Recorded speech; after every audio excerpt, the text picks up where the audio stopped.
I'll start with my two panelists here who are both corporate world people. So I'm sure in your organizations there are people, there are millennials in your organization. So far, what has been your experience with working with millennials? What are the highlights of working with them? What are the gaps you observed as well? So I'll start with you, sir. CEO of Thompson. Okay. I normally define in Tungsten's culture, I normally say Tungsten is a young organization. So what that means is that it's filled with millennials and also Gen Zs. I am a millennial also, but also many of the team members, they are Gen Zs. What I've noticed as the biggest challenge or what's different working with Gen Zs is first they have attention is very important to them, basically. And what I mean by that is that anything that will consume so much of their time, like documents to really read, basically, if you have a 5-page document that you need them to read, it's best you give them in like quick 1 page, because the attention that they give to that document a lot to read it for the 5-page document that will take maybe 10 minutes, they will want to do it in 1 minute, basically. So this is the biggest thing that I've seen that is really different when working with Gen Zs.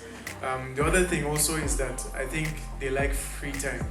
So, or maybe let me use the right word, autonomous time. So micromanaging is not something they really like, but also they like to work at their own pace and at their own time. So 9 to 5 may not really work for them. That's why even within Tungsten, we try to practice task-based work, basically. So it's just your tasks that drives your day-to-day, your performance. And so it means you don't have to really do your work within 9 to 5. You can do it during the weekend. You can do it even after the typical work hours. It's just what's important is that by the end of the day, you have really delivered on what you were supposed to deliver by the end of that week or month. So those are the two main things that I've seen that are really different working with Gen Zs. Yes. All right, thank you, sir. So, sir, can you please answer that? Thank you very much. I only add a little bit to what my CEO has just enumerated. In my own experience, is there are only one problem I have, whether the millennium or the Gen Zs, is the tiny line between truth and reality. Whether in academia, in a workplace. In workplace, you have KPI, key performance indicators. In academia, you have a goal plan, you have a project. Just like as a doctor that came to speak very lucidly just now. Identifying what is truth and reality has always been the problem in academia and workplace, theory and practice. My own definition of truth, let me go beyond that word millennium, is a millennium truth. We are living in an age of millennium, 2000 now. The truth is grandson. Beyond this truth is, we have to define it in the workplace. What is your vision and mission in Tungsten? That is your KPI. What is your vision going to school? Is it to obtain a bachelor, master's, doctorate, or whatever? When you set up your goal, you identify the truth. When you identify the truth, define the truth. And my own simple definition about truth from learning and to work is fidelity to reality. You can go to Oxford, you can go to Harvard, you can't get a better definition than this. Fidelity to reality. What is reality? Reality is what is it, not what it ought to be or what it will be or what it has been. When you don't have a fidelity to reality, the workplace, the work span, they can never get it right. They can never grow the way you want it to grow. The reality is what is possible. What is it? Today I'm here now. This is what is called truth. This is what is called reality. If somebody, either policeman or maybe my family, said they saw me at so time, at this very time, this very day somewhere, that is not truth. This is what is called reality. Whether God, whether Christianity, whether work, it is identifying what is real, what is truth. That is what is called truth and KPI. When workforce set up their key performance indicator, there has to be reward and recognition, and there has to be punishment. To punish non-compliance and reward non-compliance. But when you begin to shift the goalposts adulterate the workplace, when you begin to shift the goalpost from reality to truth, there has to be always problem, and that's why we are stuck in the place. But when we come back to realize that truth, whether it's in Quran or in Bible or in science, which is just the discovery of the existing phenomenon, is fidelity to reality. As a lawyer, when you want to win your case, that you can never lose a case, identify what is the issue. What am I going to do to tell them? My first assignment in the trumpet, what is the issue? When I'm doing my legal case, what is the issue? Forget that, is it criminal, is it commercial? What is it? When you don't know the truth, you can never say yourself. In workforce, in academia, it is defining fidelity to reality. Thank you so much, sir. Wow. Well,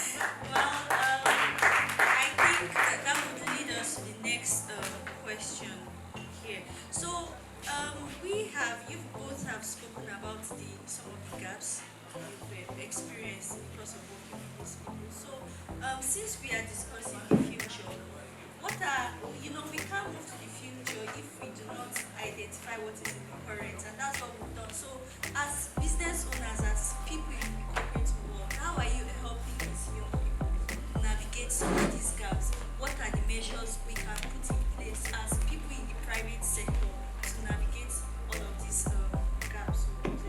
Yes. So just like in the education space, you try to adapt what the child's reality or what the student's interest is to the learning and to the teaching. That's the best way you get them. So similar to that, even within the workplace, you try to also accommodate their interest and their needs and the things that they're really interested in. So typically, because as I said also, the two challenges I mentioned were attention span, and also number two was freedom and autonomy. So for the freedom and autonomy one, I think I kind of answered it earlier, which is that we allow task-based performance. So it's not a typical 9 to 5. You can work at a different time, and basically you take ownership of your work and all your tasks. It means nobody will come and be micromanaging you. That helps to solve that second item that I mentioned. For the first item, in terms of attention to detail, we make sure that there's enough avenues of communication with them, with the team, so that even though they are required to explain something that will require 5-page writing or typing or email, we make sure that there are avenues of communication where they explain everything regarding the task, or they deliver the task verbally to us, which is what's easiest for them than sitting down and really typing that document. And what that does is that during that communication or conversation verbally with them, we get the message of whatever they would have written in a 5-page document. And so it means the pressure to really produce that 5-page email or whatever it is not there anymore. They can do it at their time, especially when it's a time where it won't really go too far, basically, or elapse the delivery period. So those are the two ways for the attention span. Verbal feedback or communication of verbal delivery of tasks, and then for the second one, the autonomy one and freedom, we try to give them not a 9 to 5 typical work environment or working period. So for us, these are the two that are the solutions that has worked for us within Tungsten. All right, sir. Thank you, sir. Sir, please. Yeah, I quite agree with my learned CEO. The addition I will make, continuation from where he stopped, is identifying the vision of an organization, your workplace, your academia. The vision is what ought to be done, what should be done, where are we going to? Then the mission is who is going to do it? How is it going to be done? When is it going to be done? So when you are able to marry the mission and the vision of your workplace or any organizations, the future is always present in now. It is a question of not being visionary in the sense that, okay, we want to get to this local area, we want to get to Sokoto. The future is always present in now. It's when we are able to identify what is the vision of an organization. Among the children, among the workforces, among the students, you can identify who is the best to do this thing. Ben might be a very good orator, might be very good advocate, but he cannot do the solicitor work. The best thing is for me to identify who can do the chamber work, who can do the workshop, then take it as a carpenter to the showroom. Ben will just come early in the morning, before then, and then maybe I and Princess Alima have already tidy up the chamber. He just pick it up and climb it like a pastor, like an imam. When he climbed the host room, whether you are millions, whether you are sad, whether you are depressed, when Michael is on stage, he arrests your soul. All he needs is to take you to a transcendent. Whether you are sad, whether you are divorced, whether you are drunk, you are in his world. So if I identify that who can get my work done in the showroom, I pick Ben. But before then, those who write the lyrics is not for Michael. Michael might not even have the brain to do that. I'm not saying he doesn't have the brain.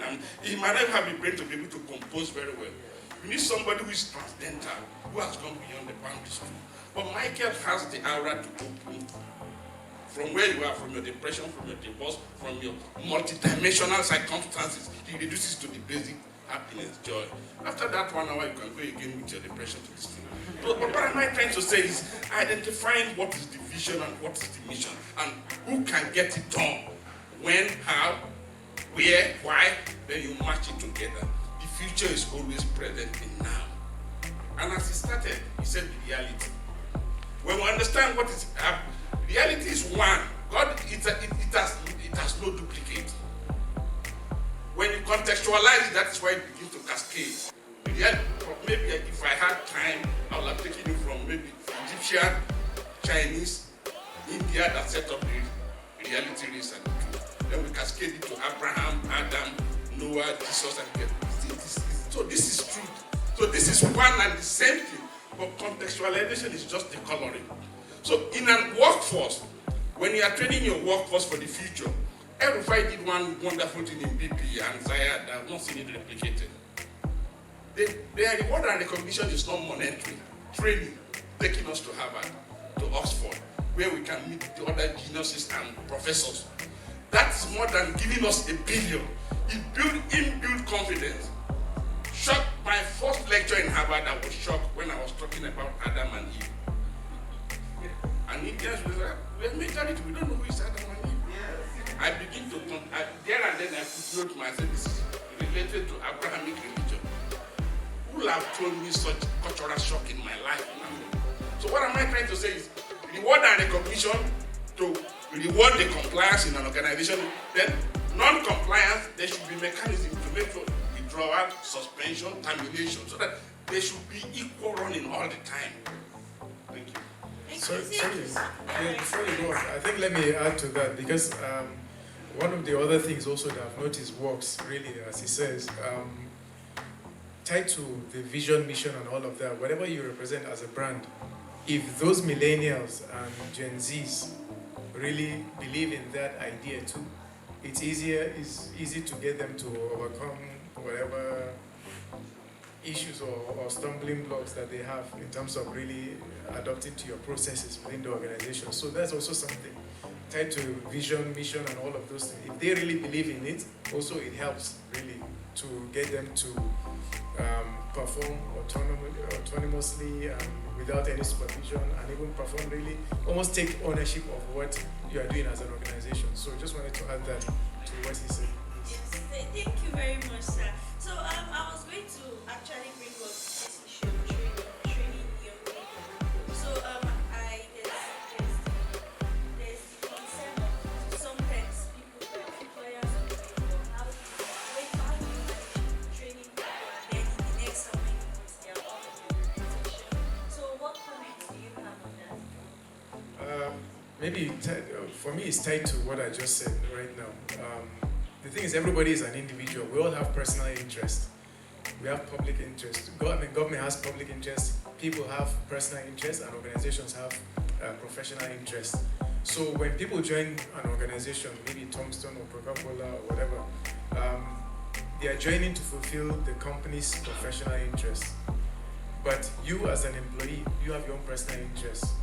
And if your personal interest, by the way, is very aligned with your own individual professional interests, you want to be a superstar HR manager in the future and all that, and that organization really gives you that space or almost presents itself as also of interest to that thing that you really want, then it's something that really, that sort of marriage, I think, can happen. And also, I think you need to know also that people would always move. Even I left, I quit my job. Well, I quit, I think, after university, I probably quit 3 jobs, I think, before even, so it's normal, you know. It's just that when they quit, they should go with also, with the goodwill that you have with them, so that even when they're in another organization, you can still work together with them.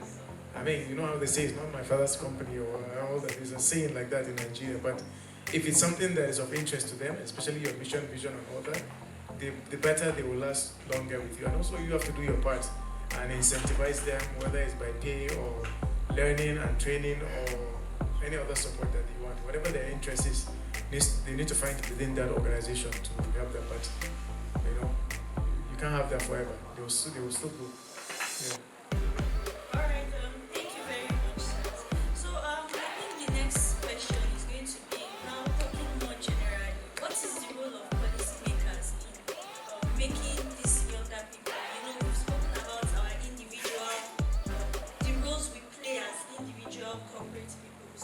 Policymakers, how exactly do they come into this conversation? Yeah, I'll let Mr. Badamasi take that.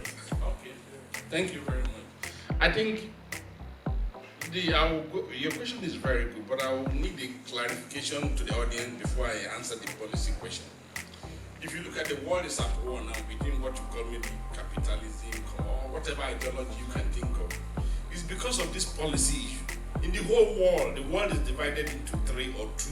Any industry, across all sectors. The first is the policy level.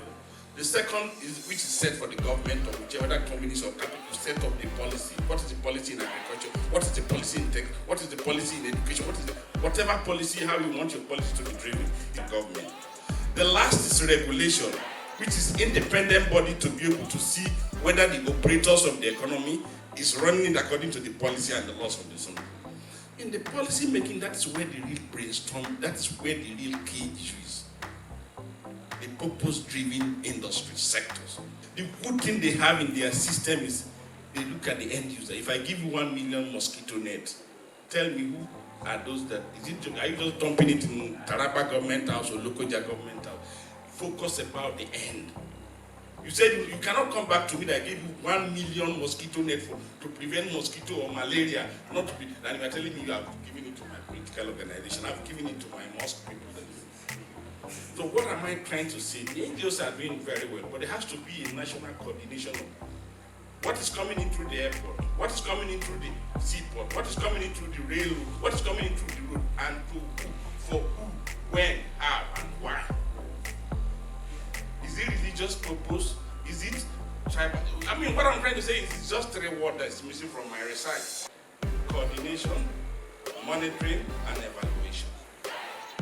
You can't go to America, I believe, you can't go to the advanced world and you say that they have poor people like even in Washington, down to zero.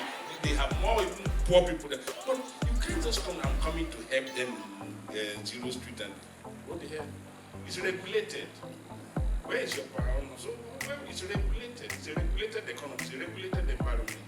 You can't just because you want to. I will tell you that. There are processes and procedures. So to get it right in NGO, you have to coordinate them very well. What is Malik bringing in from? To whom? Why? How? Then monitor it also. Evaluate it. Is it purpose-driven? Is it achieving the result? Is it substantial? Is it sowing the seed of discourse? Is it sowing the seed of success? Evaluate it with your brains. But these are the 3 things I've discovered in my own experiential life. Lack of coordination, lack of monitoring, and lack of evaluation.